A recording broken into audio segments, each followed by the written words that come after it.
আজ আমরা জানবো সুন্দরভাবে মিষ্টি মিষ্টি কথা কিভাবে বলবো, নিজের কমিউনিকেশন স্কিলকে কিভাবে ইমপ্রুভ করব। তুমি নিশ্চয়ই দেখেছো যে কিছু লোক এত মিষ্টি করে কথা বলে, এত সুন্দর করে কথা বলে, যেন ইচ্ছে করে সারাদিন তার সাথেই কথা বলি। তার কথায় যেন অদ্ভুত একটা নেশা আছে, একটা জাদু আছে। আজ সেই জাদুটাই আমি তোমাকে শেখাবো। আজ আমি তোমাকে এমন কিছু বলবো যেটাতে লোক তোমার প্রতি ইমপ্রেস হয়ে যাবে, সবাই তোমার বন্ধু হতে চাইবে, আর সারাদিন তোমার কথায় হারিয়ে যাবে।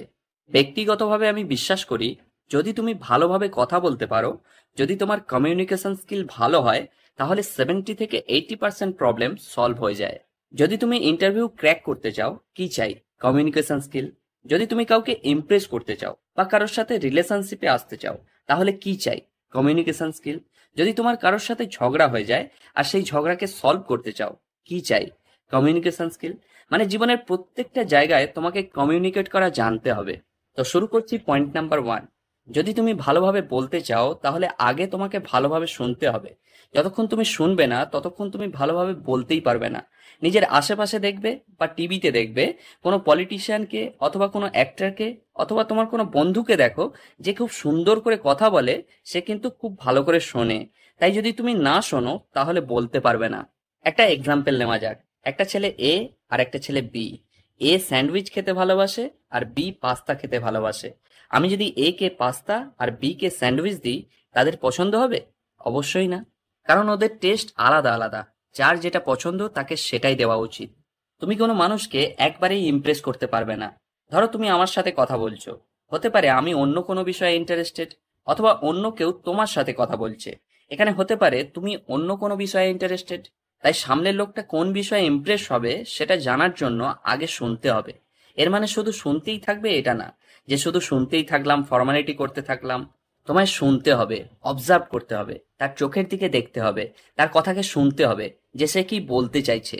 একটা স্ট্র্যাটেজি আছে যেটা খুব পপুলার, হয়তো তুমি জানো, আর যদি না জানো জেনে নাও। ESN। ই এর মানে আই কন্ট্যাক্ট, এস এর মানে স্মাইল এবং এন এর মানে নোট। এই তিনটি জিনিস যদি তুমি মেনটেন করো, তাহলে যে কোনো মানুষ ইমপ্রেস হয়েই যাবে। কখনো কারোর সাথে কথা বললে প্রথমে আই কন্ট্যাক্ট মেনটেন করা উচিত। যদি তুমি চোখের দিকে না তাকাও, তাহলে জানবে তোমার কমিউনিকেশন স্কিল অনেকটাই পুয়ার।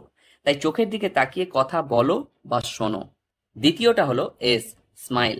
হালকা হাসতে থাকো আর হালকা ঘাড় নাড়তে থাকবে। মানে হাসতে হাসতে হ্যাঁ না এরকম বলতে থাকো। তাহলে সামনের লোকটার মনে হবে এই লোকটা আমার কথাটা মন দিয়ে শুনছে। তুমি লক্ষ্য করে দেখবে, যখন ক্লাসে টিচার পড়ান, তখন তুমি যদি টিচারের দিকে তাকিয়ে নোট করো, তাহলে তোমার দিকে তাকিয়েই টিচার ক্লাস করাবেন। কারণ ওনার মনে হয় হ্যাঁ, এই বাচ্চাটা আমার কথাগুলো মন দিয়ে শুনছে।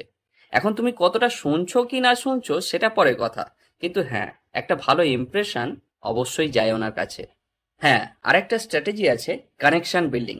একটা সকেটে প্লাগ গুঁজে দিলে যেমন ইলেকট্রিক চলে যায়, ঠিক সেরকম। তাই তোমাকে কানেক্ট হতে হবে। যতক্ষণ কানেক্ট না হবে, ততক্ষণ ওই ইলেকট্রিকের মতো পৌঁছাতে পারবে না। তাই তোমাকে কানেক্ট হতে হবে। এখানে কানেক্ট হওয়ার মানে আমি যেটা বলতে চাইছি, তোমার সামনের লোকটার স্টেট অফ মাইন্ড অনুযায়ী তোমাকে কানেক্ট হতে হবে। মানে সামনের লোকটা যদি খুশি মুডে থাকে, তাহলে তোমাকেও খুশি মুডে তার সাথে কথা বলতে হবে। আর সামনের লোকটা যদি স্যাড থাকে, তাহলে তোমাকেও স্যাড হয়ে যেতে হবে। কারণ সামনের লোকটা যদি দুঃখী থাকে, আর সেই সময় তুমি যদি তার কাছে গিয়ে বলো, দেখ ভাই, আমার একটা নতুন মোবাইল নিয়েছি, এখানে 6 GB র্যাম আছে, অ্যামোলেড ডিসপ্লে, আরো কত কি, এতে কি তার ভালো লাগবে? ভালো লাগবে না। তাই প্রথমেই তাকে জিজ্ঞাসা করো, কি হয়েছে ভাই, তোকে এত উদাস লাগছে কেন? তখন সে যেই তোমাকে বলবে তার ফোনটা কোথাও হারিয়ে গেছে, তখন তার স্টেট অফ মাইন্ডে গিয়ে তোমাকে বলতে হবে, সো স্যাড, জানিস আমার একটা বন্ধুরও এরম ভাবে ফোন হারিয়ে গেছিল, তুই একবার এটা কর, না হলে তুই একবার ওখানে দেখতে পারিস, ফোনটা পেলেও পেতে পারিস। মানে হলো, সেই সময় তুমি তোমার খুশি না দেখিয়ে তার দুঃখে দুঃখী হলে।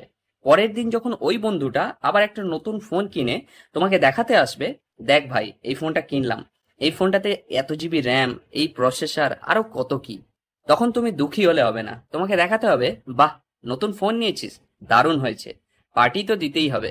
মানে তোমার সামনের লোকটার যেমন স্টেট অফ মাইন্ড থাকবে সেটা তোমাকে বুঝতে হবে, অবজার্ভ করতে হবে। আর যখনই তুমি অবজার্ভ করে ফেলবে, তখনই তুমি তার স্টেট অফ মাইন্ডের সাথে কানেক্ট হয়ে যেতে পারবে। আর কখনো আমি আমি করবে না। লোকেদের খুব খারাপ অভ্যাস হলো এই আমি আমি করা। যদি তোমারও এরকম আমি আমি করার অভ্যাস থাকে, তাহলে এক্ষুনি এই অভ্যাস ছেড়ে দাও। কারণ লং টার্মে যখন তুমি প্রফেশনাল লেভেলে যাবে, এরকম করতে থাকলে তোমাকে তাড়িয়ে দেওয়া হবে। ওখানে আমি চলে না, আমরা আমাদের এসব চলে। যদি আমি বলি আজ আমি আমার চ্যানেলে এটা বলতে চাই যে আমি এটা, আমি ওটা, আমার এটা, আমার ওটা, ভালো লাগবে কি? আর যদি এরকম করে বলি আজকের ভিডিওতে আমরা জানবো এরকম পরিস্থিতিতে আমাদের কি করা উচিত, আমাদের এটা করা উচিত, আমাদের ওটা করা উচিত, তাহলে সামনের লোকটার মনে হবে হ্যাঁ ভাই, ছেলেটা আমাদেরই মতো, ঠিক কথা বলছে। মানে নিজেকে কানেক্ট করো, সামনের লোকটাকে আমাদের করো। এর মানে হলো সামনের লোকটাকে তুমি নিজের সাথে জুড়ে নিলে। আর কখনো কথা কাটা উচিত নয়। অনেক লোকের অভ্যাস আছে সে কথাকে কেটে দেয়, সামনের লোকটার কথা শোনেই না, তার কথাকে কেটে দেয়।